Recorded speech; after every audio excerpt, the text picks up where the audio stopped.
Bom dia, oitavo ano, tudo bem com vocês? É o professor Sanderson. Vamos falar hoje sobre corridas de orientação e trilhas inter... observe essa imagem. Você sabe qual é o esporte que está representado nessa imagem? Já viu esse objeto, algo parecido com isso aqui? Corrida de orientação. Então, falar um pouquinho sobre a história dela. Então, na década de 1910, o major do exército Ernest Killander ele começou a organizar as primeiras competições de orientação. Na Europa, principalmente na Noruega, Suécia e Finlândia, a corrida de orientação faz parte do currículo escolar, de tão grande importância que eles dão para esse esporte. No Brasil, a corrida de orientação chegou por volta da década de 70, e ela chegou como atividade militar. Aqui ainda, Então, qual é o conceito de corrida de orientação? Segundo a Confederação Brasileira de Orientação, é um esporte no qual os competidores navegam de forma independente através do terreno. Os competidores, auxiliados somente por mapa e bússola, devem visitar em menor tempo possível uma série de pontos de controle marcados no terreno. O percurso, definido pela localização dos pontos de controle, não é revelado aos competidores antes de suas partidas. Durante a aula você vai aprender o que são pontos de controle, mapa, bússola. Fiquem tranquilos aí, tá? Então aqui está uma equipe de orientação na mata, né? Então, entre os itens que compõem o caderno das regras oficiais da Confederação Brasileira, existe um que deve ser lido com muita atenção. No começo da aula eu perguntei para vocês qual que era a relação desse esporte com o meio ambiente. Então vamos lá. Consciência ecológica. É a regra 228 do caderno de regras.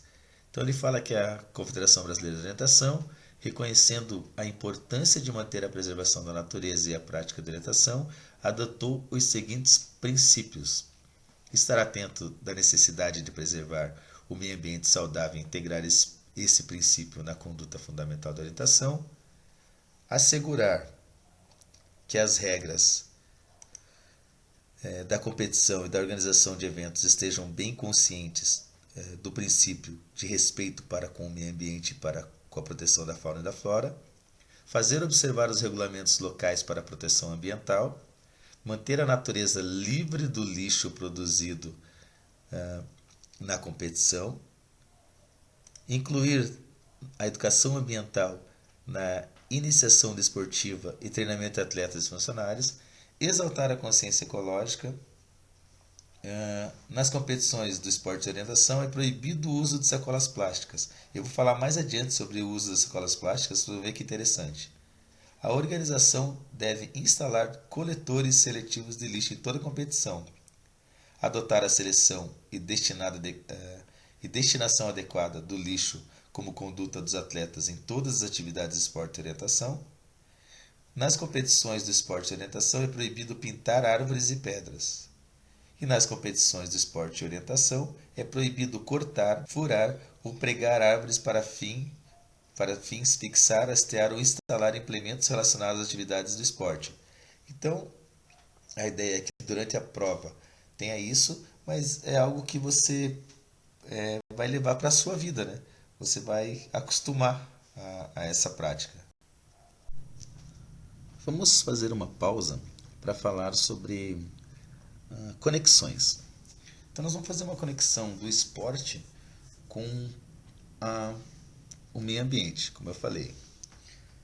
Então uma das regras da corrida de natação, ela proíbe o uso de sacolas plásticas. Não sei se vocês notaram no slide anterior. Por que isso tem que ser uma regra para o esporte? Então assim, o caso das sacolas plásticas é um dos exemplos de como o desenvolvimento da tecnologia, ela, apesar de trazer vários benefícios, ela cria alguns problemas. Por exemplo, a utilização de sacolas plásticas em larga escala criou um problema de poluição causado pelo descarte inadequado. Então, algumas sacolas plásticas jogadas em locais impróprios, elas levam até 400 anos para se degradar. E elas podem poluir e prejudicar o ambiente. Entupir bueiro causa alagamento, causam vários prejuízos aí, né? Ou até mesmo ir para rios e mares, afetando respectiva fauna e flora. A gente vê alguns casos aí de animais que morrem porque ingerem, pensando que é comida, né? Essas sacolas plásticas aí. Então, descarte inadequado, como eu falei, né? Para tentar amenizar o problema, muitas cidades elas têm criado leis que proíbem as lojas de utilizar sacolas plásticas descartáveis. Por exemplo, em São Paulo tem uma lei municipal, a 15374 de 2011, que proíbe a distribuição ou venda de sacola plástica pelo comércio. Na França, igualmente, há uma lei que proíbe o uso de sacola plástica descartável em todo tipo de comércio. E no Brasil mesmo, as cidades que não têm leis desse tipo, né, dessa proibição, são promovidas campanhas de sensibilização e incentivo ao uso dessas sacolas reutilizáveis, de tecido, de material mais resistente, né? Então, no caso da corrida de orientação, a regra ela favorece a conscientização dos atletas sobre as escolhas dentro e fora das competições. Isso que é bacana. Então, como acontece a corrida de orientação? Primeiro, o percurso ele deve ser montado com antecedência, né? Os competidores não têm acesso a ele antes do início da prova. Então, nesse trajeto, eles são distribuídos vários pontos de controle e os competidores devem passar por todos eles. Os pontos de controle no mapa da competição, eles são sinalizados com um círculo. Também, nesse mapa aí, deve conter a saída, que é sinalizada com um triângulo, e a chegada, que é sinalizada com círculos concêntricos. Então, aqui está o que o participante, né, o competidor precisa. Um mapa contém aqui saída, pontos de controle, chegada, que são círculos concêntricos, além da vegetação, algumas outras informações que vocês já vão ver no próximo slide. O mapa do percurso. Então o mapa ele é a representação gráfica do terreno do percurso. Tá? Aqui está o mapa, representação gráfica do terreno. Nesse mapa ele contém informações sobre coisas importantes que tem nesse trajeto. Por exemplo, relevo, edificações, vegetação e trilhas. Por exemplo aqui, ó, edificações são essas partes cinzas. Tá? A vegetação, as trilhas são os pontilhados. Então essas informações são importantes para saber como você vai traçar o seu trajeto até a chegada. Então, cada participante ele vai ter essa simbologia, esses signos aí, né? Então, o mapa, dentro do mapa tem os pontos de controle. Você pode utilizar uma bússola. Você sabe que tem uma trilha ali, né? E outro elemento é esse cara aqui, ó, o prisma. Vamos falar sobre ele? O prisma. Tá aí, ó. É um artefato laranja e branco. Ele sinaliza os pontos de controle. Tá? Então, por meio do mapa e da bússola, você vai passar pelos pontos de controle. O participante deve encontrar os pontos de controle. Cada um é sinalizado com esse artefato, que é o prisma. Olha lá, o número de prisma varia de acordo com a prova. Então tem provas aí que tem 20, 30 prismas. O cartão de controle. No prisma, ele tem um artefato que vai fazer uma marca nesse cartão de controle. Então vamos lá. O cartão de controle é parecido com esse daqui. Ele tem até 30 pontos. Tá? Vai ter o nome aqui do grupo, o nome do competidor. Olha lá, o time. Ele tem a identificação do competidor. Por exemplo, lá, o Sanderson, competidor. Clube Novo Éden. E nos pontos de controle, o competidor deve marcar o cartão. Ah, não, beleza, professor, mas como que eu marco? Então eu posso marcar antes da corrida, eu posso marcar mais de um ponto de controle? Não. Vocês já vão entender como que não dá para fazer. Cada ponto de controle ele é sinalizado de uma forma.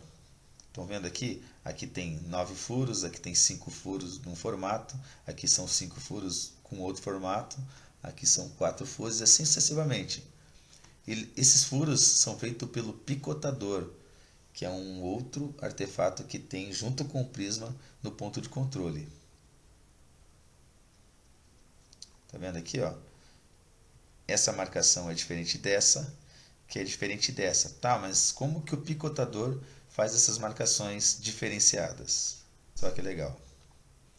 No ponto de controle, você vai encontrar a baliza, né, o prisma, o código do ponto de controle, o suporte, logicamente, e picotador, ou picotadores, né, dependendo.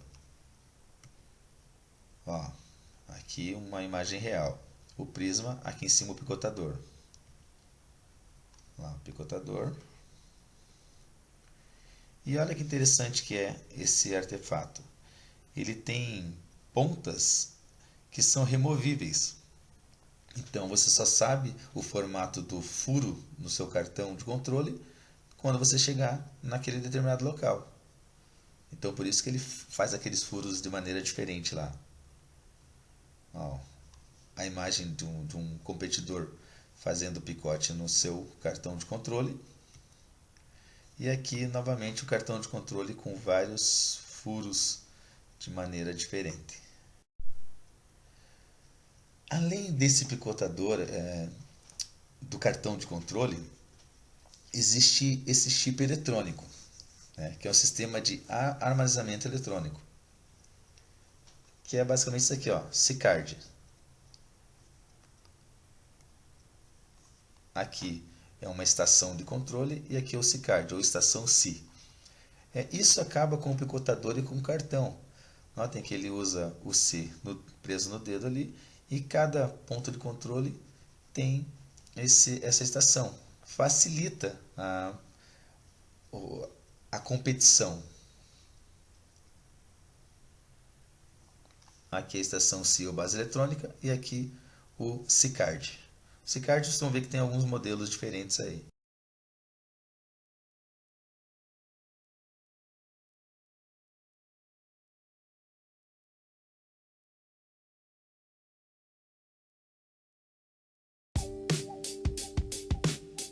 A quinta edição dos Jogos Mundiais Militares trouxe ao Rio de Janeiro uma modalidade alternativa de corrida.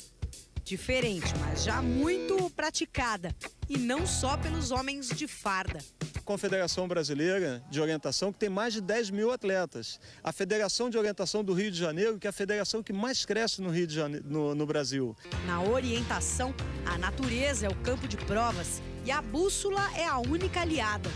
O atleta tem que passar por pontos de controle no menor tempo possível e, de preferência, sair inteiro do outro lado. In the green vegetation. O mapa mostra os obstáculos, que podem ser de uma cerca a uma ladeira interminável. Para trazer essas imagens, nossa equipe teve que suar. A gente já subiu tudo aquilo ali, tem que ir até um ponto lá em cima. Você vê que a falta de ar, porque é uma subida muito aqui na vertical, e aí a gente não aguenta, porque tem que ter joelho. E nessas horas a gente cansa pra caramba. E tem que ser atleta também.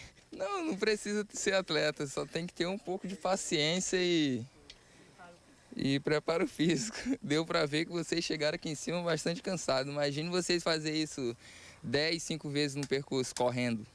Pois é, para os atletas são 20 pontos de controle no masculino e 15 no feminino. Em 2 dias de competição, um total de 4.300 metros para eles, 2.900 para elas. Mas parece muito mais. A floresta suga bastante. Eu acho que o percurso da orientação suga tanto quanto uma maratona. foram 28 países na disputa, em competição individual e por equipe. Lituanos e suíços são os mais fortes, mas o Brasil não fez feio. Só os melhores do mundo estão aqui, inclusive eles participam direto das competições civis, dos campeonatos civis. E a medalha neste momento ainda não é possível para o Brasil, mas nós vamos chegar lá. Já a nossa equipe resolveu pegar uma carona até a linha de chegada. E nem assim foi fácil. A gente veio desde a largada e agora chegando aqui na chegada, a gente pôde ver os atletas correndo aí. Percurso difícil pra caramba, né? Realmente, é muito difícil. Missão cumprida e mostramos como é que é a prova de orientação.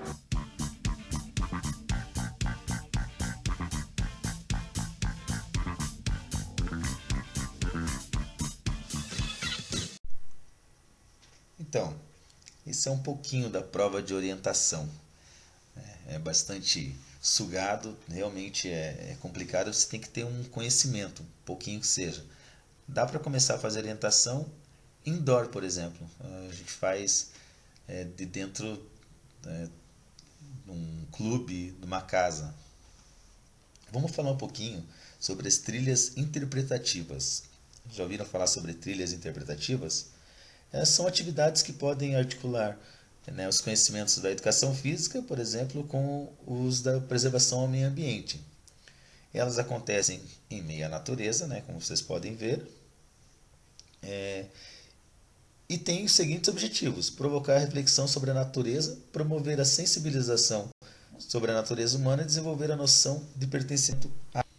Então lá, elas podem ser guiadas ou autoguiadas, são recomendadas e utilizadas em interpretação ambiental, por oferecer oportunidades de contato direto com o meio ambiente, direcionado ao aprendizado e à sensibilização. Então, como eu falei para vocês, atividades que podem articular tanto conhecimentos da educação física quanto preservação ao meio ambiente. Atividades na natureza. Então, cada vez mais as atividades na natureza são mais procuradas. Por exemplo, os passeios ecológicos, montanhismo. Então, aqui passeios ecológico, uma espécie de rafting, mas passeio ecológico. Montanhismo, o escotismo. Já ouviram falar de escotismo? Escoteiros também são atividades na natureza. Que mais? A escalada também é uma atividade bastante procurada. O arborismo ou arvorismo, e o trekking, que são basicamente as trilhas, que cada vez mais praticantes têm feito esse tipo de atividade. Isso acontece numa época em que as questões ambientais elas causam grandes preocupações nos estudiosos da área. Fatores como o aquecimento global, aumento do número de espécies em extinção, problemas de falta d'água potável. A gente está vivenciando isso agora, em todos os bairros de Curitiba está tendo um racionamento devido à falta de chuva, a poluição urbana, a exploração sem limites dos recursos, enfim, estão todos na ordem do dia. E cada vez mais o pessoal está procurando aí essas atividades na natureza. Então é isso, pessoal. Por hoje é só. Espero que tenham curtido aí, conhecer um pouquinho sobre as trilhas interpretativas aí e as corridas de orientação. Fica aqui meu abraço, se cuidem e em breve nos veremos aí com certeza. Tchau, tchau.